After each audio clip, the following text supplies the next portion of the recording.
மேலும் இங்கே வாழ்த்துறை வழங்குவதற்காக இருக்கக்கூடிய நம்முடைய கல்லூரியுடைய முதல்வர் இந்த ஒவ்வொரு வேலைவாய்ப்பும் சிறப்பாக நடைபெற்று முடிந்ததற்கு காரணம் நம்முடைய முதல்வர் அவர்கள் தான். எவ்வளோ மாணவர்கள் வந்துட்டு பிளேஸ் ஆகிருக்காங்க, எத்தனை மாணவர்கள் பிளேஸ் ஆகாமல் இருக்காங்க, எந்தெந்த கம்பெனியை கூப்பிடுறீங்க, ஸோ ஒவ்வொன்றையும் நம்முடைய வழிநடத்தியவர் முதல்வர் அவர்கள் தான். ஸோ அவர்களையும் இந்த நேரத்தில் வருகிறவர்கள் வரவேற்று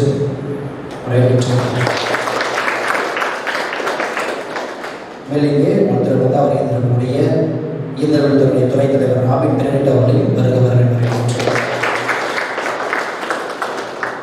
மேலுமாக இங்கே வந்திருக்கக்கூடிய ட்ரிபிளித்துடைய துறைத் தலைவர் நெல்சன் பெருமாள் அவர்களையும் வருகிறவர்கள். இன்றைக்கு நமது கல்லூரியில் பணி நியமன ஆணை வழங்கும் விழா.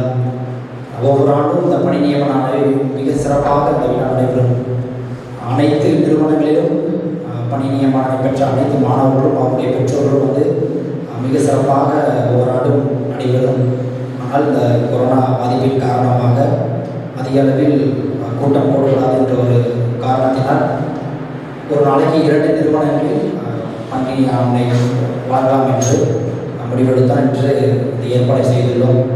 எனினும் பெற்றோர்களை அனைவரும் வரவைக்கலாம் என்று யோசிக்கும்போது கொரோனா பிரச்சனை காரணமாக விருப்பமுள்ள மாணவர்களை மட்டும் அழைத்துரை சொன்னோம். அழைப்பனை ஏற்று ஒரு சில பெற்றோர்கள் இங்கே வருகின்றார்கள். அவர்களுக்கு நமக்கு சார்பாக நன்றியை தெரிவித்துக் கொள்கின்றோம். அனைத்து நிறுவனங்களிலும் நம்முடைய மாணவர்கள் வெற்றி பெற்று சிறப்பான ஒரு ஊதியத்தில் பணி நியமன பெற்றுள்ளனர். முதலாவதாக அனைவரும் எடுத்திருக்கிறோம். அன்பே குருவான இறைவா, இந்த இனிமையான இக்காலை வேளையில் நாங்கள் அனைவரும் ஒன்றாக இணைந்து செயின்ட் ஜோசப் பாலிடெக்னிக் கல்லூரியில் நாங்கள் கற்றவைகளை, நாங்கள் இங்கு பெற்றுக்கொண்டவைகளை தான் நன்றியோடு நினைத்து பார்க்கிறோம். அன்பின் பரலோக பிதாவே, இங்குள்ள ஒவ்வொரு மாணவனையும் மாணவியையும் நிறைவாக ஆசீர்வதித்தருளும். எமது கல்லூரியில் பூத்த மலர்களாக இன்று சமுதாயத்திலே நடப்படக்கூடிய விருட்சங்களாக இருக்கிறார்கள். இவர்கள் எங்கு சென்றாலும் உமது புகழ் விளங்க இவர்கள் மகிழ்ச்சியோடு வாழவும், இவரிடக்கூடிய முயற்சிகள் எல்லாம் வெற்றி வாய்ப்பு இவர்கள் பெற்றுக்கொள்ளவும், இவர்கள் பணியாற்ற இருக்கக்கூடிய அனைத்து பணித்தளங்களிலும் இவர்கள் மகிழ்ச்சியோடு மனநிறைவோடு பணியாற்றி தங்களது தனிப்பட்ட மற்றும் குடும்ப பொருளாதார வளர்ச்சிக்கு இவர்கள் தங்களையே கையளிக்க தேவையான ஆற்றலை இவர்களுக்கு வழங்கும். இவர்களுக்கு வேலை வாய்ப்பை பெற்றுக் கொடுத்திருக்கக்கூடிய நிறுவனங்களை ஆசிர்வதியும். இந்த மாணவர்கள் வழியாக அவர்களுக்கு வளர்ச்சியை தாரும், எமது பிள்ளைகளுக்கு வளர்ச்சியை கொடுத்துள்ளோம். இந்த அருமையான மாணவர்களை மாணவிகளை உருவாக்குவதற்கு எமது கல்லூரிக்கு நீ கொடுத்த வாய்ப்புக்கு நன்றி தெரிவிக்கிறோம். எங்களது சேவையை நீர் ஏற்றுக்கொண்டு இந்த மாணவர்களுக்கு ஆசீர்வாதத்தை கொடுத்து இவர்கள் எங்கு சென்றாலும் மகிழ்ச்சியோடு வாழச் செய்தாலும் இன்று நடைபெறக்கூடிய இந்த நிகழ்வில் உமது திருவிழத்திற்கேற்ப தாங்கள் செய்யக்கூடிய இந்த பணி நிறைவு பெற்று பணி ஆணை வழங்கக்கூடிய இந்த நிகழ்வில் நீர்தாமே எங்களை நிறைவாக ஆசிரியம் எங்களுள்ள ஒவ்வொரு சகோதரனையும் சகோதரியும் உமது அன்பு பிள்ளையாக கண்ணின் கருவிழி போட பராமரித்து வழிநடத்த வேண்டும் என எங்கள் ஆண்டவர் மகனமாகிய கிறிஸ்து வழியாக மன்றாடுகின்றோம். ஆமென்.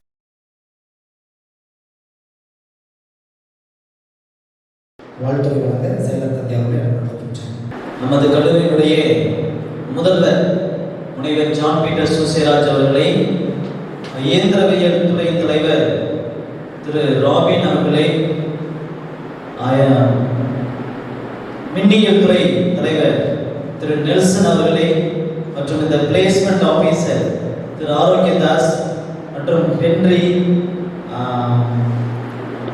அருள் ஆரோக்கியம் அவர்களுக்கும் இங்குள்ள மாணவர்கள் எல்லோருக்கும் எனது இனிமையான காலை வணக்கத்தை தெரிவித்துக் கொள்கின்றேன். அனைவருக்கும் காலை வணக்கம். நீண்ட நாட்களுக்கு பிறகு மீண்டும் உங்களை சந்திப்பதில் மிகவும் மகிழ்ச்சி. நமது கல்லூரி 2010 ஆண்டு ஆரம்பிக்கப்பட்டது. நமது கல்லூரி ஆரம்பிக்கப்பட்டதன் நோக்கம் என்ன அப்படின்னா, நமது கல்லூரியை அப்பொழுது திண்டுக்கல் மறை மாவட்டத்தின் ஆயராக இருந்தவர் மேதகு அந்தோணி பாப்புசாமி ஆண்டவை அவர்கள் தற்பொழுது மதுரை உயர் மறை மாவட்டத்தின் பேராயராக இருக்கிறார். அவருக்கு ஒரு எண்ணம், கனவு இருந்தது. நமது திண்டுக்கல் பகுதியில் எண்ணற்ற கல்லூரிகள் இருக்கிறது, கல்வி நிறுவனங்கள் இருக்கிறது. ஆனால் கல்லூரிகளில் ஒரு சிறந்த கல்லூரி, குறிப்பாக தொழில்நுட்ப கல்லூரி என்பது இல்லாமல் இருந்தது. ஒரு சில கல்லூரிகள் இருக்கிற தொழில்நுட்ப கல்லூரினா இன்ஜினியரிங் காலேஜஸ் இருக்கு திண்டுக்கல்ல. ஆனா ஏழை எளிய மாணவர்களுக்கு அது எட்டாக்கனியாக இருந்தது. இன்னமும் அப்படித்தான் இருக்கு. ஏழை எளியவங்க, கஷ்டப்படக்கூடியவங்க, நம்ம திண்டுக்கல் மாவட்டம் என்பது வறுமையில் பல உள்ள குடும்பங்களை கொண்ட மாவட்டம் தான் திண்டுக்கல் மாவட்டம். ஆனால் இங்குள்ள மாணவர்கள் தொழில்நுட்ப கல்வியை பெற்றுக்கொள்வதற்கு இயலாத ஒரு சூழல் இருந்தது. அதிகமாக படிச்சாங்கன்னா ஐடிஐ படிப்பாங்க, அதுக்கப்புறம் படிக்கிறதுக்கு ஒன்றுமே இல்லை. ஆர்ட்ஸ் அண்ட் சயின்ஸ் படிக்கிறதுனால அவங்க திருச்சிக்கு போகணும், நல்ல கல்லூரிக்கு போகணும்னா இங்கே இல்லாத ஒரு சூழல் இருந்தது. அந்த நேரத்தில் இங்குள்ள ஏழை எளிய மாணவர்கள் உயர்கல்வியை, அது தொழில்நுட்ப கல்வியை பெற்றுக்கொள்ள வேண்டும், நல்ல ஒரு வேலை வாய்ப்புக்கு போறதுக்கு என்ன செய்யலாம் அப்படின்னு யோசித்த பொழுது அந்த 1000 அங்கிருந்த மற்ற தந்தையர்களெல்லாம் இணைந்து ஒரு தொழில்நுட்ப கல்லூரியை ஆரம்பிச்சாங்க. ஆனால் ஆரம்பிக்கப்பட்ட வரலாறு போகும் முக்கியம் இல்லையா? எதுக்காக ஆரம்பிச்சாங்கன்னா பணம் நோக்கம் இல்லை, இங்க வந்து லாபம் சம்பாதிக்கிறதுக்காக அந்த கல்லூரி ஆரம்பிக்கப்படலை. இங்குள்ள மாணவர்கள், குறிப்பா இந்த மாவட்டத்துல, இந்த மாவட்டத்தை சுற்றியுள்ள மற்ற மாவட்டங்கள் உள்ள ஏழை குடும்பத்தில் உள்ளவர்களும் கூட நல்ல கல்வியை, தொழில்நுட்ப கல்வியை பெற வேண்டும், நல்ல ஒரு வேலை வாய்ப்புக்கு போகணும் அப்படிங்கிற நோக்கத்தோடு தான் இந்த கல்லூரியானது ஆரம்பிக்கப்பட்டது. நம்ம எல்லாருமே தெரியும், நம்ம குடும்பம் யாருமே பெரிய பணக்கார குடும்பங்களை சார்ந்தவர்கள் நாம் கிடையாது. நம்ம பெற்றோர்கள் சாதாரண வேலை செய்பவர்கள், விவசாயம் செய்பவர்கள், அல்லது ஏதாவது ஒரு கூலி வேலை செய்பவர்கள், இவர்களை போன்ற பெற்றோர்களை பெற்றிருக்கிறோம். நாம் ஒரு சிலர் நல்ல குடும்பத்திலிருந்து வந்திருக்கிறோம். நம்ம எல்லாருமே நல்ல குடும்பம் தான், அதை சொல்லல. நான் சொல்வது நம் பொருளாதாரத்தில் பின்தங்கிய குடும்பத்தை சார்ந்தவர்களாக நம்மிலே நிறைய பேர். ஆனால் நீங்களும் அந்த மாணவர்களும் இந்த கல்வியை பெற்றுக்கொள்ள வேண்டும், அதான் எங்களுடைய நோக்கம். அதில் வெறுமனை கல்வி கொடுப்பது மட்டும் இல்லை, நமது கிறிஸ்தவ நிறுவனம் ஒழுக்கத்தை கற்றுக் கொடுக்கிறோம், ஒழுக்கமாக பிள்ளைங்க இருக்கணும், நல்ல கல்வியை பெற்றுக்கொள்ள வேண்டும், தொழில்நுட்ப கல்வியை. அந்த வெறுமனை படித்தது மட்டுமல்ல, அவங்க வேலை வாய்ப்புக்கும் போகணும், அவங்களுக்கு நல்ல வேலை வாங்கி கொடுக்கணும், படிச்சுட்டு ஊர் சுத்துறதுக்காக காலேஜ் நடத்தணும் அப்படின்ற யோசனை வந்ததுதான் ஒவ்வொரு ஆண்டும் நமது கல்லூரியில எல்லா மாணவர்களுக்கும் வேலை வாய்ப்பை பெற்றுக் கொடுத்தே ஆகணும் அப்படிங்கிற எங்களுடைய நோக்கம். இருக்கக்கூடிய பெற்றோர்கள் ஒரு சிலர் வந்திருக்கிறீங்க, நீங்க முன்னால வந்திருப்பீங்க, இதே மாதிரி மாணவர்களோடு இணைந்து அந்த 1ஆம் ஆண்டு சேரும்போது வந்திருப்பீங்க. கீழே ஒரு விழா மாதிரி வச்சிருந்துருப்போம். அப்போ நாங்கள் நிறைய பேர் பேரண்ட்ஸ்கிட்ட கேட்பாங்க, நீங்கள் போய் தானே சொல்கிறீங்க, எப்படி எல்லாருக்கும் வேலை வாங்கி கொடுப்பீங்க அப்படின்லாம் கூட என்கிட்ட கேட்டிருக்கிறாங்க. ஆனால் நாங்கள் ஒவ்வொரு ஆண்டும் எல்லாருக்குமே படித்து முடிச்சுட்டு போகக்கூடிய இறுதி ஆண்டு படிக்கிற எல்லா மாணவர்களுக்கும் வேலை வாய்ப்பை பெற்று கொடுத்து கொண்டே இருக்கிறோம். அதற்கு நீங்கள் தான் இன்னைக்கு கண்கூடா பார்க்குறீங்க. நம்ம பிள்ளைங்க எல்லாருமே இங்கே படித்தவங்க வேலைக்கு போகிறாங்க.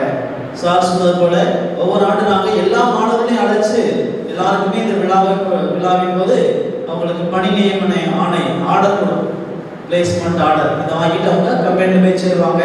ஆனால் கொரோனா சூழல்னால ஒரு சிலரை மட்டும் நீங்கள் வர வச்சிருக்கிறோம், அடுத்த நாளைக்கு இன்னும் ஒரு சிலர் வர வைப்போம். இந்த மாதிரி கொஞ்சம் பேரா மாணவர்களை நாங்கள் இந்த வேலை வாய்ப்பு ஆணை கொடுத்து அனுப்பிச்சிட்டு இருக்கிறோம். நீங்கள் பிள்ளைங்க மாணவர்கள், நீங்கள் இங்கே நிறைய விஷயங்களை கற்றுருக்கிறீங்க, நிறைய விஷயங்களை எங்களுக்கும் கற்றுக் கொடுத்துருக்குறீங்க இல்லையா? உங்கள்கிட்ட நிறைய பாடங்களை நாங்கள் படிச்சிருக்கிறோம். நீங்கள் எங்கள்கிட்ட இருந்து சில விஷயங்களை கற்றுருக்கலாம், உங்கள்கிட்ட இருந்து நாங்கள் நிறைய விஷயங்களை கற்றுருக்குறோம். நான் உங்கள்கிட்ட இருந்து கற்றுக்கிட்டதை வச்சு அடுத்த மாணவர்களுக்கு, அடுத்த குரூப்புக்கு, அடுத்த தலைமுறைக்கு நிறைய பாடம் சொல்லி தரதுக்கும் அவங்கள பக்குவப்படுத்துவதற்கும் நிறைய விஷயங்களை நீங்கள் உங்கள் பேட்சுங்களுக்கு கற்றுக் கொடுத்துருக்குறீங்க. உங்களெல்லாம் நினைக்கும் போது ரொம்ப பெருமையாக இருக்கு, சந்தோஷமாக இருக்கு. உங்களுடைய இந்த 3ஆம் ஆண்டு படிக்கக்கூடிய நீங்கள் ரொம்ப நல்ல அருமையான பிள்ளைங்க, படிப்புல ரொம்ப சிறந்தவங்க. நாங்களெல்லாம் மிஸ் பண்ண போறேன் உண்மையிலே. எதுனா கலை நிகழ்ச்சினா இவ்வளோ மாணவிகளோ இவ்வளோ மாணவர்கள் நிறைய பேர் அதான் நீங்கள் இருப்பீங்க. நீங்கள் இல்லாத கலை நிகழ்ச்சி இங்கே நடந்தது கிடையாது. கிறிஸ்துமஸ் விழாவாக இருக்கட்டும், ஆண்டு விழாவாக இருக்கட்டும், மற்ற எல்லா விதங்களையும் ஆர்வமாக இருக்கிறவங்க, படிப்புலையும் இதுக்கு முன்னால் உள்ளவங்களையும் உங்களுக்கு பின்னால் ஒப்பிடும் போது நீங்கள் எல்லாம் ரொம்ப நல்லா படிக்கிற பிள்ளைங்க, ஒழுக்கமான பிள்ளைங்க. So we are all going to miss you all. ஆனா நீங்க நல்லா இருக்கணும். எங்களுடைய எண்ணம்லாம் தான், எங்களுடைய விஷ், எங்களுடைய ஆசை, நீங்க வாழ்க்கையில் சிறந்தவர்களாக பல முன்னேற்றத்தை பெற்றவர்களாக நீங்கள் இருக்க வேண்டும். இங்க உள்ள பெற்றோர்களை நான் ரொம்ப பெருமையா நினைச்சு உங்களை வரவேற்கிறேன், உங்களை வாழ்த்துகிறேன். நீங்கள் எங்களை நம்பி இந்த உங்கள் பிள்ளைகளை இந்த கல்லூரியிலே சேர்த்து விட்டீர்கள். நீங்கள் எப்படி எங்கள் பிள்ளைகளை இங்கே கொடுத்தீங்களோ அவங்கள எங்களால் முடிந்த அளவுக்கு பாடங்களை கற்றுக் கொடுத்து நல்ல ஒரு உயர்வோடு அவங்க வேலை வாய்ப்போடு செல்வதற்கு நாங்கள் எங்களது முயற்சியை கொடுத்து மீண்டும் உங்களிடம் உங்கள் பிள்ளைகளை நாங்கள் ஒப்படைக்கிறோம். உங்கள் பிள்ளைங்க இப்போ தகுதி உள்ளவங்களா ஒரு வேலைக்கு போவதற்கோ அல்லது ஒரு முதிர்ச்சி பெற்ற நல்ல மனநிலையில் இருக்கக்கூடிய நல்ல பிள்ளைகளாக இருக்கிறாங்க. எனவே இந்த மாணவர்கள் நீங்கள் பெற்றோர் கொடுத்ததற்கு உங்களுக்கு எனது மனமார்ந்த நன்றியை தெரிவித்துக் கொள்கிறேன். நீங்க மற்றவங்களும் மாணவர்களே நீங்க உங்க பெற்றோர்கிட்ட போய் சொல்லுங்க, ஃபாதர் உங்களுக்குலாம் நன்றி சொன்னாங்க, இந்த கல்லூரியை தேர்ந்தெடுத்து இந்த கல்லூரியில் படிக்க வச்சதுக்கும் எங்கள் மீது நம்பிக்கை கொண்டு இருந்ததற்கும் உங்களை எங்களிடம் ஒப்படைத்ததற்காகவும் நான் நன்றி சொன்னேன் என்று உங்க அப்பா அம்மாக்கெல்லாம் நீங்க சொல்லுங்க. நீங்க இங்க நிறைய கத்துக்கிட்டீங்கன்னு சொன்னேன். நீங்க படித்த பாடங்களை நீங்க அடுத்து நீங்க போகக்கூடிய இடங்கள்ல, நீங்க பணியாற்றக்கூடிய இடங்கள்ல சந்தோஷமா நீங்க பணி செய்யுங்க. சரிங்களா? நல்லா கமிட்மெண்டா இருக்கணும், அதான் முக்கியம். சுறுசுறுப்பா இருக்கணும். எப்படி நீங்க ஆக்டிவா இருந்தீங்க நான் சொன்னேன் இல்லையா? படிக்கிறதுல சூப்பர், விளையாட்டுலயே சூப்பர், டான்ஸ் கலை நிகழ்ச்சி எல்லாத்தையும் அருமையான பிள்ளைங்க, ஒழுக்கத்திலே சூப்பர். இதே மாதிரி நீங்க போற இடத்துலையும் எல்லாரும் பெருமையா நினைக்கிற மாதிரி இருக்கணும். எந்த மாணவன் எங்க வந்திருக்கான் அந்த பையன், திண்டுக்கல் சூப்பர், திண்டுக்கல் நல்ல பிள்ளையா இருக்கானே, சென்ட் ஜோசப் காலேஜ்ல படிச்சோன்னா அவன் நல்லா இருப்பான் அப்படின்னு பேர் இருக்கணும். ஏன் திண்டுக்கல் தான் வந்திருக்க, நீ என்னடா என்ன படிச்சுட்டு இருக்க அப்படின்னு நடந்துக்கிற அளவுக்கு நாம இருக்கக்கூடாது. போற இடத்துல நீங்க உங்களுக்கு பெருமையா இருக்கணும், கெத்தா இருக்கணும் இல்லையா? அவன்கிட்ட கொடுத்தா பொறுப்பை கொடுத்தா நல்லா செய்வாயா, அவன்கிட்ட கொடுப்போம் அந்த பொறுப்பு. அப்படிங்கும்போது நமக்கு ஒரு கெத்து இருக்கும் இல்லையா? எல்லாருக்கும் முன்னாடி நம்மளை கூப்பிட்டு பாராட்டுவாங்க. ஒரு பொறுப்பு கொடுக்குறாங்கன்னா நம்ம நல்லா செய்யும் போது பொறுப்புன்னு கூட கொடுப்பாங்க. நம்ம நல்லா செய்ய முடியும், நமக்கு ஒரு பெருமையா இருக்கும். அந்த கெத்தோட நீங்க இருக்கணும், அந்த பெருமையோட நீங்க இருக்கணும். சரிங்களா? நீங்க போற இடத்துல பணி செய்யக்கூடிய அந்த கம்பெனில நல்லா வேலை செய்யுங்க, நல்லா இருங்க. கிடைக்கிற வாய்ப்பை மிஸ் பண்ணாதீங்க. சரிங்களா? நீங்க பணி செய்யக்கூடிய இடத்துலயோ அல்லது உங்க குடும்பத்திலேயோ ஊர்லயோ இப்ப நீங்க சமுதாயத்துக்கு போறீங்க. இதுவரை இங்க கல்லூரியில ரொம்ப பாதுகாப்பா இருந்தீங்க, உங்க பேரண்ட்ஸ் ரொம்ப நல்லா உங்களுக்கு கேர் எடுத்து பார்த்துட்டாங்க. இப்ப நீங்க சமுதாயத்துக்குள்ள போறீங்க, ஒரு முதிர்ச்சி பெற்ற மனிதனா இருக்க. நீ இப்ப மாணவன் கிடையாது, கல்லூரி இருக்கும்போது மாணவன், நீ படிச்சு வெளியே போகும்போது ஒரு மனுஷன், ஒரு மனிதனா போறீங்க சமுதாயத்துக்குள்ள. ஒரு மனிதனுக்குரிய மாண்போட இருக்கணும் இல்லையா? ஒரு உங்களுக்குன்னு ஒரு கடமைகள் இருக்குன்னமே, உங்க கடமை உங்க குடும்பத்தை பார்த்துக்கணும், பொருளாதாரத்துக்கு உங்களால் முடிஞ்ச பங்களிப்பு கொடுக்கணும். மற்றொன்று போட்டி நிறைந்த உலகம். நீங்க போகக்கூடிய சமுதாயம் போட்டி நிறைந்த சமுதாயம். அங்க வெற்றி பெறலன்னா ஓடணும். எவன் ஸ்பீடா வரானோ அவன் தான் வெற்றி வாய்ப்பை பெற முடியும் இல்லையா? அதனால கிடைக்கிற வாய்ப்பெல்லாம் மிஸ் பண்ணாதீங்க. கிடைக்கிற வாய்ப்பு எதா இருந்தாலும் அதை மிஸ் பண்ணக்கூடாது. கிடைக்கிறதெல்லாம் செய்யுங்க. என்னென்ன வாய்ப்பு கிடைக்குதோ, என்னென்ன சந்தர்ப்பங்கள் கிடைக்குதோ, அனுபவம் கிடைக்குதோ எல்லாத்தையும் பெற்றுக்கங்க. அதனால வாழ்க்கையில விரைந்து ஓடுறது தான் வெற்றியை பெற முடியும். கிடைக்கிற அனுபவங்களை எல்லாம் பெற்றுக்கங்க. அதே போல என்னென்ன முடியுமோ எல்லா வாய்ப்புகளையும் நல்லா பயன்படுத்தி நீங்க வாழ்க்கையில முன்னேறணும். நீங்களும் பெருமையா சந்தோஷமா இருக்கணும். உங்களால உங்க குடும்பம், உங்க அப்பா அம்மா அவங்களும் மகிழ்ச்சி அடையணும். அதனால இனிமே பொறுப்போட இருக்க. உங்களுடைய அப்பா அம்மாவுக்காக உங்களது பங்களிப்பை கொடுங்க. கடந்த 18 வருஷமா உங்க அப்பா அம்மா அவ்வளவு கேர் எடுத்து பார்த்துட்டாங்க, நல்ல உணவு கொடுத்துருப்பாங்க, நல்ல படிப்பை கொடுத்துருக்குறாங்க. இனிமே நீங்க அவங்களுக்கு நன்றி கடனை காட்டுங்க. சரிங்களா? என் பிள்ளை எனக்காக இவ்வளவு உழைச்சிருக்கிறான், செஞ்சிருக்காங்க, அவங்க தான் அவங்களுக்கு பெருமை. அவங்கள்ட்ட எதிர்பார்க்க மாட்டாங்க. நீ சம்பாரிச்சு கொடுத்தாதான் அவங்க சோதனைன்னு அவசியம் இல்லை. ஆனா இது உன்னுடைய பொறுப்பு, உன் கடமை, உன் குடும்பத்தை உன்னைய நீ தான் பார்த்துக்கணும். அதனால இனிமே நீங்க சமுதாயத்தில் பொறுப்புள்ள பிள்ளைகளாக உங்கள் கடமைகளை நிறைவேற்றி வாழ்க்கையிலே முன்னேற உங்களுக்கு வாழ்த்துக்களை தெரிவிக்கிறேன். நீங்கள் செல்லும் இடங்கள்லாம் சிறப்படைந்து என்னாலும் நீங்கள் மகிழ்ச்சியோடு இருக்க உங்களை வாழ்த்துகிறேன். உங்களுக்கும் உங்களுடைய பெற்றோருக்கும் எனது பாராட்டுக்கள். நீங்க எல்லோருமே வாழ்க்கையில் மகிழ்ச்சியோடு பல வசந்தங்களை பெற்று முன்னேற உங்களது உழைப்பால் நீங்கள் இன்னும் உயர்ந்த பல நிலைமைகளுக்கு செல்ல உங்கள் எல்லோருக்கும் எனது பாராட்டுக்கள், வாழ்த்துக்கள். நன்றி.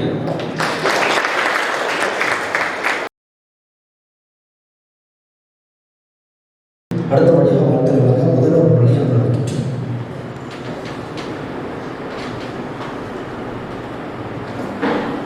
எமது கல்லூரியின் மீது மிகுந்த நம்பிக்கை கொண்டு தங்களது பிள்ளைகளை இந்த கல்லூரியிலே சேர்த்து அவருடைய எதிர்கால வாழ்வை அவருடைய அடுத்த கட்ட வாழ்க்கையை நேரடியாக காண வந்திருக்கக்கூடிய பெற்றோர்களுக்கு எனது முதற்கண் நன்றி கலந்த வணக்கத்தினை தெரிவித்துக் கொள்கின்றேன். எமது கல்லூரியினை சிறப்புற வழிநடத்தி கொண்டிருக்கக்கூடிய செயலர் தந்தை அவர்களையும் மற்றும் இந்த விழாவிற்கு வருகை தந்திருக்கக்கூடிய துறை தலைவர்களையும் ஆசிரியர்களையும் வருக வருக என வரவேற்கின்றேன்.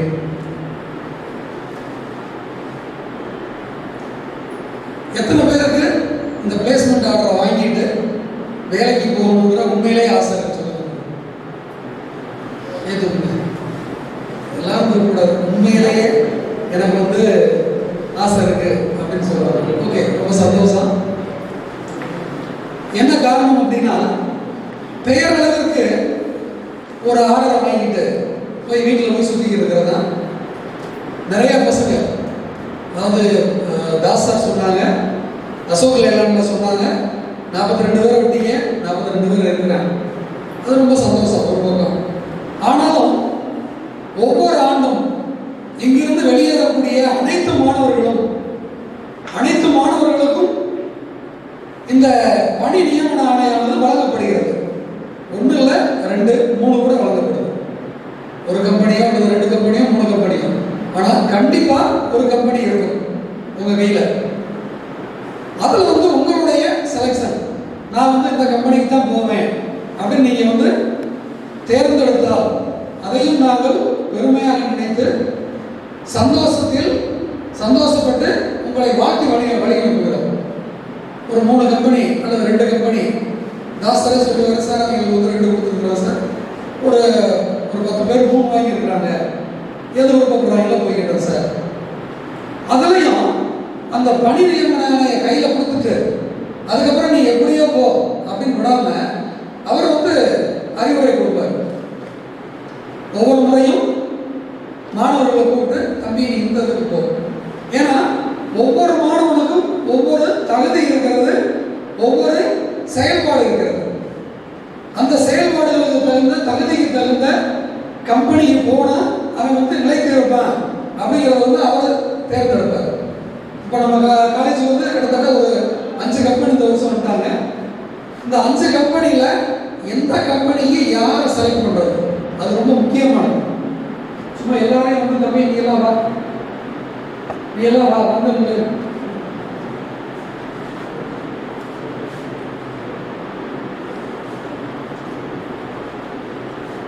எல்லாரும் வாங்க அப்படின்னு சொல்றது ஒரு பெருமை கிடையாது.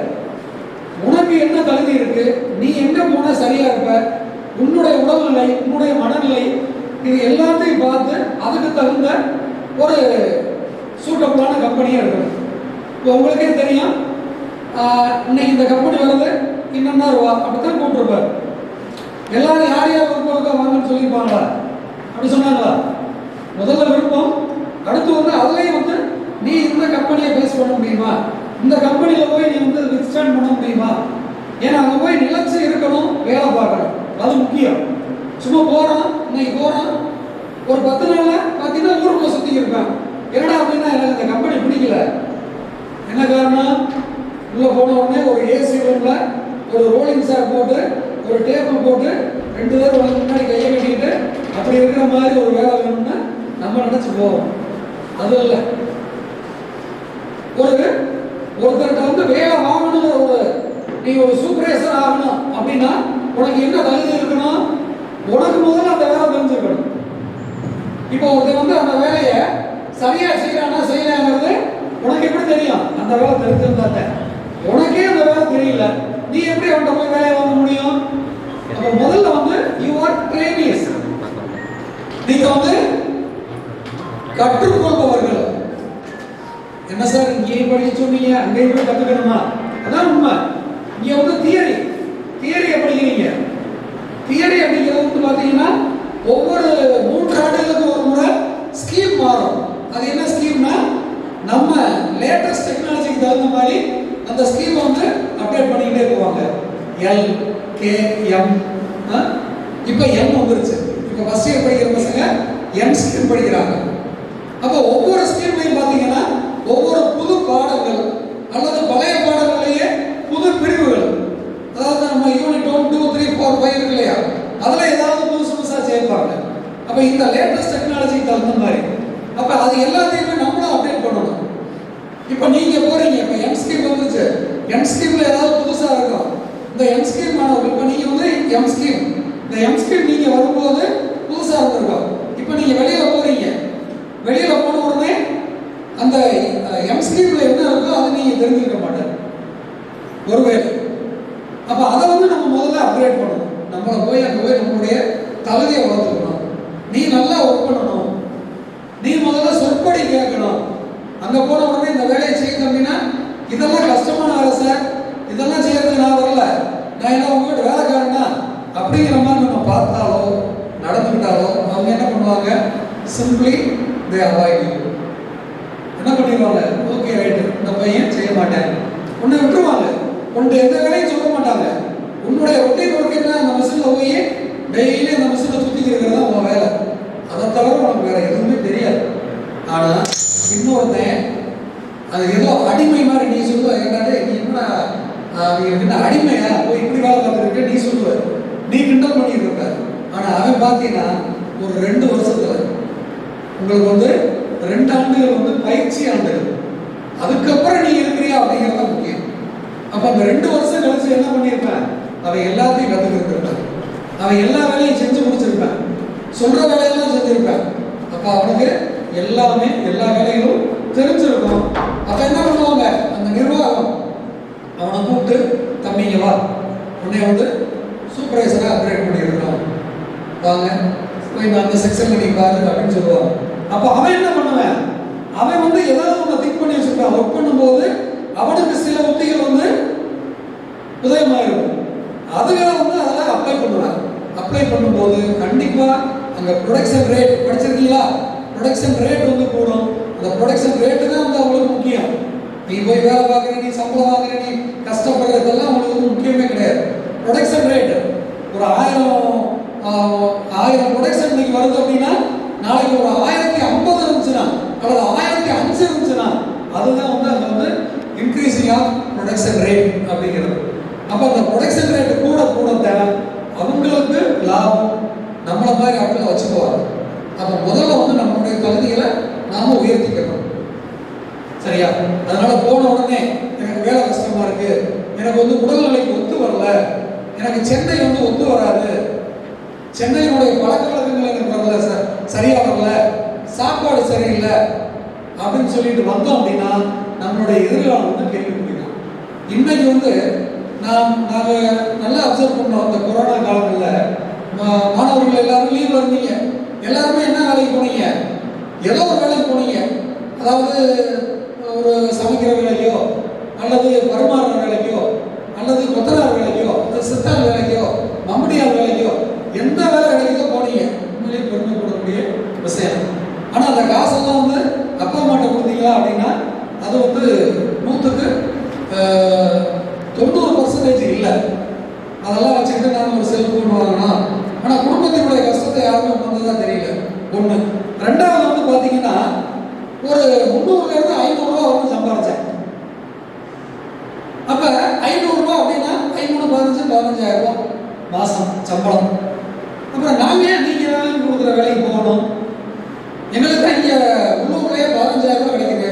நாம தான் லீவு ஜாலியாக சுற்றுறோம், எங்கள் ஃப்ரெண்ட்ஸோட சுற்றுறோம், அப்பா அம்மாவோட வீட்டில் இருக்கிறோம். அப்பா அம்மாட்ட அதிகாரம் பண்ணி எங்களுக்கு துவச்சி கொடுக்கணுமா, அம்மா துவச்சி கொடு அப்படின்னு ஃபாதர் சொன்ன மாதிரி போன உடனே கலட்டி எரிஞ்ச உடனே அவங்க துவச்சி கொடுத்துருவாங்க, சாப்பாடு சமைச்சு கொடுத்துருவாங்க, அப்பா வந்து செலவு காசு கொடுத்துருவாரு.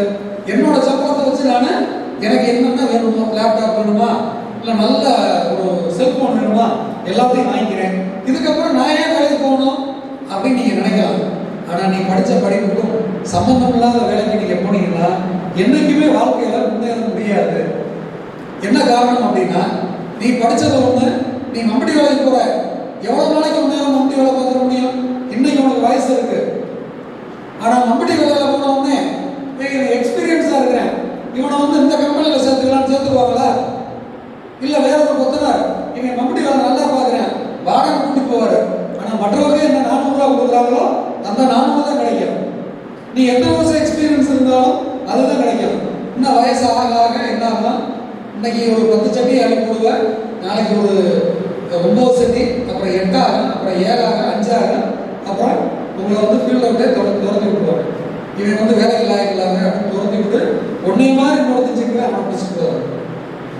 ஆனால் இந்த உங்களுடைய சர்டிபிகேட்டை வச்சு உங்களுடைய படிப்பை வைத்து நீங்கள் பெறக்கூடிய பணியானது உங்களை ஒவ்வொரு படியாக முன்னேற்றி கொண்டிருக்கும். கண்டிப்பா இன்னைக்கு வந்து நீங்க வந்து ட்ரெயினியா போற, நாளைக்கு சூப்பர்வைசராக, அதுக்கப்புறம் ஒரு ஒர்க்கர்ஸ் மேனேஜராக, அதுக்கப்புறம் என்னாவ ஜெனரல் மேனேஜராக. சார் நாங்கள் வந்து டிப்ளமோ படிச்சுட்டு நீங்க சொல்ற கதையெல்லாம் ஒத்து வருமா? உண்மை. உதாரணத்துக்கு பக்கத்திலே சொல்றேன், டஃபே டிராக்டர்ஸ் கம்பெனி இருக்கா? எங்க இருக்கு? வாடிப்பட்டியில் இருக்கா? அதனுடைய ஜெனரல் மேனேஜர் திரு ஸ்ரீனிவாசன், அவர் நம்ம காலேஜ் வந்தார்.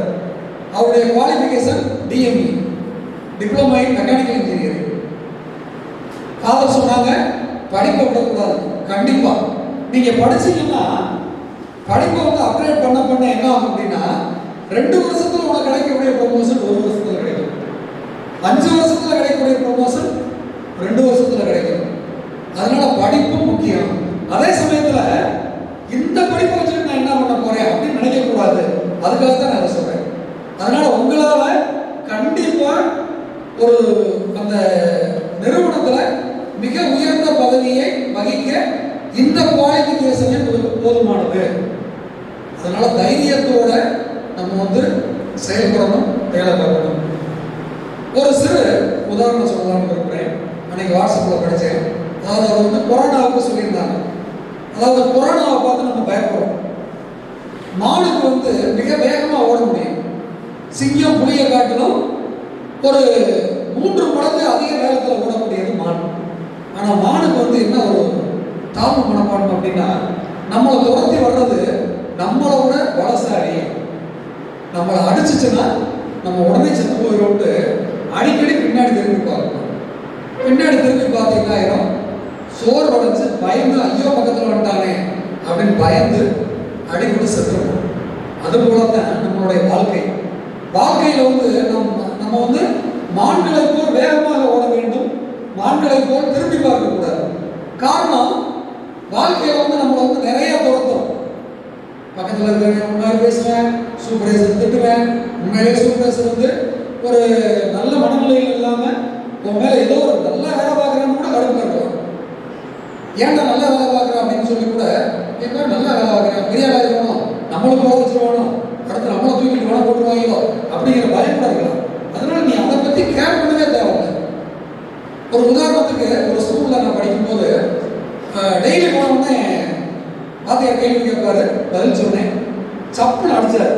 இந்த பள்ளிக்கூடத்துல படித்த ஒரு பையன் வந்து பதில் சொல்ல மாட்டேன், நீ என்ன சொல்ற அப்படின்னு. ஆனால் அதையும் தாண்டி நம்ம என்ன பண்ணணும், நம்ம நல்லா படிக்கிறதெல்லாம் இருக்கும். அது மாதிரி ஒரு நம்மளை பின்னோக்கி இருக்கக்கூடிய நிறைய காரணிகள் இருக்கும், ஃபேக்டர்ஸ் அப்படின்னு சொல்லுவோம். அந்த காரணிகள் எல்லாத்தையுமே நம்ம வந்து ஏற்றுக்கிட்டு அதை தைரியத்தோட நம்ம முன்னேறி சென்றால் மட்டுமே நமது வாழ்வில் முன்னேற முடியும். இது வந்து நிரசனமான உண்மை. இதெல்லாம் நாங்கள் அனுபவிச்சுட்டு இருக்கிறோம். சரியா? எங்கள் வாழ்க்கையில் சமுதாயத்திலும் சரி, நாம் பணி செய்யக்கூடிய இடங்களிலும் சரி, நாம் இருக்கக்கூடிய வீட்டிலும் சரி, நம்மளோட கூட இருக்கக்கூடிய மாணவர்களும் சரி, எல்லா இடங்களிலும் கண்டிப்பாக இது இருக்கும். ஒரு பஸ்ஸில் போய்க்கு இருக்கிறாங்க, சைக்கிளில் போய்க்கு இருக்கிறோம், ஒரு பைக்காரங்க, ஒரு கார்காரங்க வந்தவுடனே திட்டிட்டு போகலாம், எதுவும் முடியாது. அவனை டென்ஷன் பண்ணிக்கிறோம்னா நம்ம என்ன ஆகலாம், நம்ம அன்னைக்கு நாளை போட முடியாது. ஸோ அதை அவாய்ட் பண்ணிட்டு போயிட்டே இருக்கணும். அதுபோலவே நீங்கள் எத்தனை இடர்பாடுகள், எத்தனை துயரங்கள், துன்பங்கள் வந்தாலும் உங்கள் வாழ்வில் முன்னோக்கி செல்ல வேண்டும். உங்கள் வாழ்வின் எதிர்காலத்தை மட்டுமே நீங்கள் உங்கள் குறிக்கோளை ஏற்றவர்களாக வாழ வேண்டும் என்று வாழ்த்தி விடைபெறுகிறேன். நன்றி.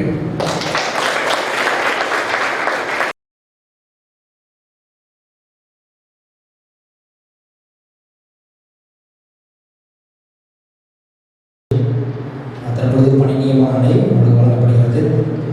தற்பொழுது 2 நிறுவனங்கள் பணி ஆணை வழங்குகின்றோம். அது போக்குவரத்து, மற்றொரு நிறுவனம் சாரதா மோட்டார் இண்டஸ்ட்ரீஸ். இந்த 2 நிறுவனங்களை பற்றி சுருக்கமாக கூறுகின்றேன். போக்குவரத்து ஆல்ரெடி உங்களுக்கு தெரியும், ஆனால் பெற்றோர்களுக்கு அதிகமாக தெரியாது. இந்த போக்குவரத்து என்பது அமெரிக்க நிறுவனம். அமெரிக்காவை தலைமையிடமாக கொண்ட ஒரு பெரிய நிறுவனம். உலக அளவில் 24 நாடுகளில் இந்த நிறுவனம் தங்களது கிளையை வைத்துள்ளது. கிட்டத்தட்ட 74 யூனிட்களை கொண்ட ஒரு மிகப்பெரிய நிறுவனம் இந்த போக்குவரத்து. இந்தியாவிலேயே 3 யூனிட்டுகள் உள்ளது. ஒன்று புனே, சென்னையில் 2 யூனிட்டுகள்.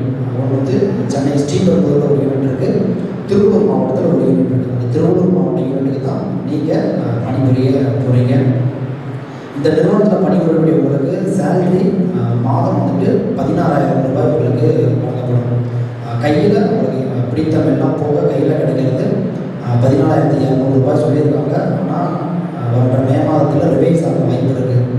மறுபடியும் மாறினா 15,200 ரூபா கையில் கிடைக்க உங்களுக்கு வாய்ப்பு இருக்குது. ஆனால் இப்பொழுது வரைக்கும் 14,200 ரூபா உங்களுக்கு கையில் கிடைக்கும். உங்களுக்கு ஃபுட்டு வந்துட்டு கம்பெனியில் இருக்கக்கூடிய நேரங்களில் இந்த கம்பெனி உங்களுக்கு கொடுத்துருப்பாங்க. ஷிஃப்ட் நேரத்தில் ஒரு ஃபுட் இருக்கும். நீங்கள் வெளியே போனால் மட்டும் ஃபுட்டு நீங்கள் பார்த்துக்கணும். டிரான்ஸ்போர்ட் கம்பெனி சரௌண்டிங்கில் 20 கிலோமீட்டர் வரைக்கும் உங்களுக்கு டிரான்ஸ்போர்ட் ஃப்ரீ பண்ணி கொடுத்துருவாங்க. இதுதான் போக்குவரத்து நிறுவனத்துடைய உங்களுக்கு விளக்கம்.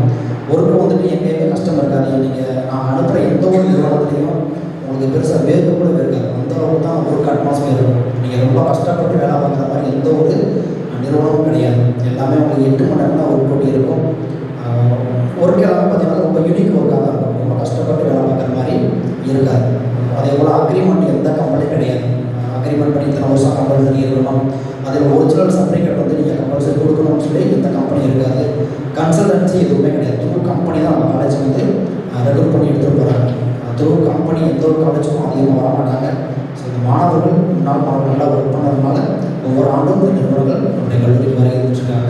இந்த போக்குவரத்தில் 14 மாணவர்கள் இந்த வருடம் செலக்ட் ஆகிருக்கு. ஆக்சுவலி இந்த போக்குவரத்து நிறுவனம் அரசு கல்லூரி மாணவர்கள் தான் அதிகமாக எடுப்பாங்க. அது மெரிட் ஸ்டூடெண்ட் மட்டும் அந்த நிறுவனம் எடுப்பாங்க. இன்னொன்று ஒரு காலேஜுக்கு 5 ஸ்டூடெண்ட் மேலே எடுக்க மாட்டாங்க. நான் இந்த வருஷம் தான், அதாவது கடந்த 4 வருஷமாக போக்குவரத்து கல்லூரியில் ஒவ்வொரு வருஷமும் 2 மாணவர்கள், அது 3 அதிகபட்சம் 4 மாணவர்கள் எடுத்திருக்காங்க. ஆனால் இந்த வருஷம் மட்டும் தான் 14 பேர் எடுத்திருக்காங்க. காரணம் அவங்க சொன்னது, சார் நீங்கள் எங்களுக்கு கேம்பஸ் வரைக்கும் எவ்வளோ சப்போர்ட் பண்ணுறீங்க, அதாவது கவர்மெண்ட் ஸ்டூடெண்ட் நம்ம அரேஞ்ச் பண்ணி கொடுக்குறோம். நம்ம திண்டுக்கல், மதுரை, தேனி, பழனி இந்த சரௌண்டிங்கில் 10 கவர்மெண்ட் பாலிடெக்னிக் காலேஜ் ஸ்டூடெண்ட்ஸும் இங்கே வந்து தான் கேம்பஸ் அக்கௌண்ட் செலக்ட் ஆகிருக்காங்க அந்த போக்குவரத்து நிறுவனத்துக்கு. ஸோ இந்த ஒரு ரீசனுக்காக உங்கள் ஸ்டூடெண்ட் நல்லா இருக்கணும்ன்றதுனால 14 மாணவர்கள் எடுத்திருக்காங்க. மற்ற எல்லா கல்லூரியிலுமே 5 மாணவர்கள் மட்டும்தான் இந்த கம்பெனிக்கு செலக்ட் ஆகிறாங்க. ஸோ நல்ல ஒரு வாய்ப்பு இந்த நிறுவனம் நமக்கு கொடுத்துருக்காங்க.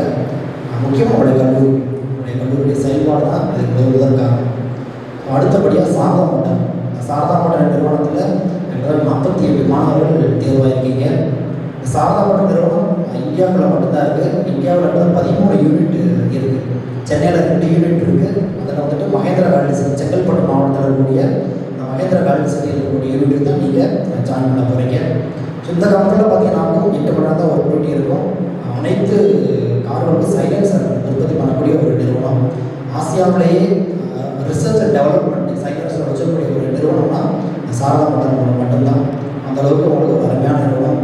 இதுக்கு மாத ஊதியம் பார்த்தீங்கன்னா உங்களுக்கு 15,400 ரூபா, 15,400 ரூபா இருக்கும். கையில் 12,000 ரூபா கிடைக்கும். உங்களுக்கு இந்த இஎஸ்ஐ பிஎஃப் எல்லாமே கம்பெனியில் பிடிச்சிக்குவாங்க. கேன்டீன் டிரான்ஸ்போர்ட் எல்லாம் போக உங்களுக்கு 12,000 ரூபா கிடைக்கும். இந்த வருஷம் ரிவைஸாக மே வாய்ப்பு இருக்குது. ஏன்னா ஒவ்வொரு ஏப்ரல் மாதம் முடிந்த உடனே சம்பளம் வந்து இன்க்ரிமெண்ட் போடுவாங்க. அதில் ரிவைஸ் ஆச்சுன்னா அவங்களுக்கு அதில் 10,000 ரூபா சேர்த்து கிடைக்கிறதுக்கு சான்சஸ் இருக்குது. So food free, transport free பண்ணி கொடுத்துருவாங்க. தங்குறதும் கப்பலில் உங்களுக்கு அரேஞ்ச் பண்ணி கொடுத்துருவாங்க. 2 நிறுவனத்துக்குமே நான் உங்களை கூட்டிகிட்டு போய் ஜாயின் பண்ணி விடுவோம். நான் எந்த இடத்துலையுமே இந்த ஒரு வசதி பண்ண மாட்டாங்க. நம்முடைய கல்லூரி உங்களுக்கு இந்த ஒரு ஏற்பாடெல்லாம் அருமையாக பண்ணி கொடுக்குறோம். ஏன்னா நீங்கள் இந்த கொரோனா காலகட்டத்தில் இப்போ நைட் லாக்டவுன் இருக்குது. ஸோ காலையில் தான் நம்ம கிளம்பி போகிறோம். அது 3 மணிக்கு போய் கம்பெனி போய் ஜாயின் பண்ணாலும் மறுபடியும் இரவு 9 மணிக்கு லாக்டவுன். அதுக்குள்ளே உங்களுக்கு ரூம்ஸ் எல்லாமே அரேஞ்ச் பண்ணணும். ஹச்ஆர்எஸ்ஐ உங்களுடைய சீனியர் ஸ்டூடெண்ட்டும் எல்லாமே நான் ரெடி பண்ணியிருக்காங்க ரூம்ஸ் எல்லாமே. ஸோ நாங்களே உங்களை கூட்டிகிட்டு போயிட்டு ஜாயின் பண்ண விடுவோம். 2 மாதம் வருவோம். நான் உங்களுக்கு கப்பலுக்கு விசிட் பண்ணுறேன். உங்கள் சரி ஏதாவது குறைகள் இருந்தாலும் நீங்கள் சொல்லலாம். அதே சமயத்தில் நான் கப்பலில் ஃபீட்பேக் ஸ்டூடெண்ட்ஸ் எப்படி ஒர்க் பண்ணுறாங்க, உங்களை எப்படி நாங்கள் என்ன அப்டேட் பண்ணுறதுன்றதை கேட்டு உங்களுக்கு அந்த இயர் ஃபுல்லுமே சப்போர்ட் பண்ணுவோம். ஸோ நாங்கள் சேர்த்துள்ள கப்பலில் நீங்கள் இருக்கக்கூடிய பட்சத்தில் கம்பல்சரி ஃபுல் சப்போர்ட் நாங்கள் பண்ணுவோம். நாங்கள் சேர்த்துள்ளதுக்கப்புறம் 10 நாளையோ 1 மாதத்துலையோ இதை விட 1000 ரூபா சேர்த்து கொடுக்குறாங்க. அவங்க பக்கத்தில் வேறு கம்பெனிக்கு மாறினீங்கன்னாலும் எந்த சப்போர்ட்டும் நாங்கள் பண்ண மாட்டோம். காரணம் நாங்கள் சேர்த்துள்ள கப்பலும் பாதுகாப்பு எல்லாமே கரெக்டாக இருக்கும். ஆனால் அதை கேட்காம ஒரு சில ஸ்டூடெண்ட் மாறுறாங்க. திடீர்னு போனே ஒரு 5 பேர் வேறு கம்பெனிக்கு போயிட்டு திடீர்னு 1 மாதத்தில் சார் எங்களுக்கு சேலரி சொன்ன சம்பளம் கொடுக்கல சார், ரொம்ப கஷ்டமாக இருக்குது, பழைய கம்பெனிக்கே நாங்கள் போகிறோம்னு சொல்லி எனக்கு எவ்வளோ ஸ்டூடெண்ட் கால் பண்ணுவோம். அந்த மாதிரி போனால் கண்டிப்பாக என்னுடைய கல்லூரி வந்து உங்களுக்கு ஒத்துழைப்பு கொடுக்காது. நாங்கள் சேர்த்ததுக்கப்புறம் எல்லாமே கரெக்டாக இருக்கும். ஸோ அதனால் நீங்கள் குறைந்தபட்சம் 1 வருடம் 2 வருடம் நாங்கள் சேர்த்து வர இருந்தீங்கன்னா அடுத்த நாங்களே வேறு கம்பெனிக்கு போய் நல்ல சேலரிக்கு நாங்கள் சேர்த்து விடுவோம். அதனால் ஆல்ரெடி உங்களுக்கு ஃபாதர் பிரின்சிபால் எவ்வளவோ அட்வைஸும் கொடுத்துருக்காங்க. தற்பொழுது பணி நியமனம் முதலாவது பெற்றோர்கள் மாணவர்களுக்கு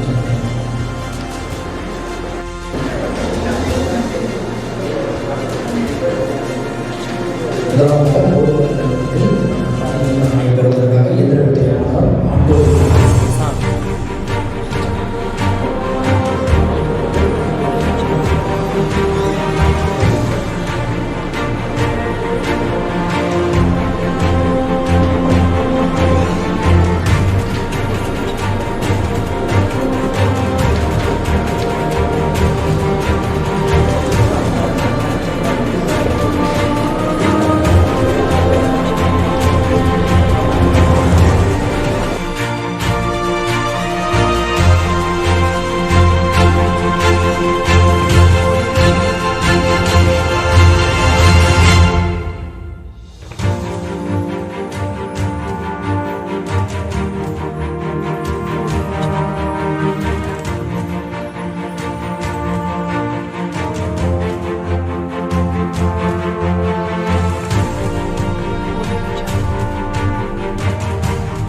மதிய வணக்கம். இந்த பணி நியமன ஆணை வழங்கும் விழா எல்லா கல்லூரியிலுமே நடைபெறுவது கிடையாது. இந்த அருமையான ஒரு நிகழ்வை ஏற்பாடு செய்து இதை நடத்தி கொண்டிருக்கிற எங்களது கல்லூரியின் செயலர் தந்தை அவர்களுக்கு நன்றியை தெரிவித்துக் கொள்கிறோம். அதே போல எங்களது முதல்வர் அவர்களுக்கும் நன்றியை தெரிவித்துக் கொள்கிறோம்.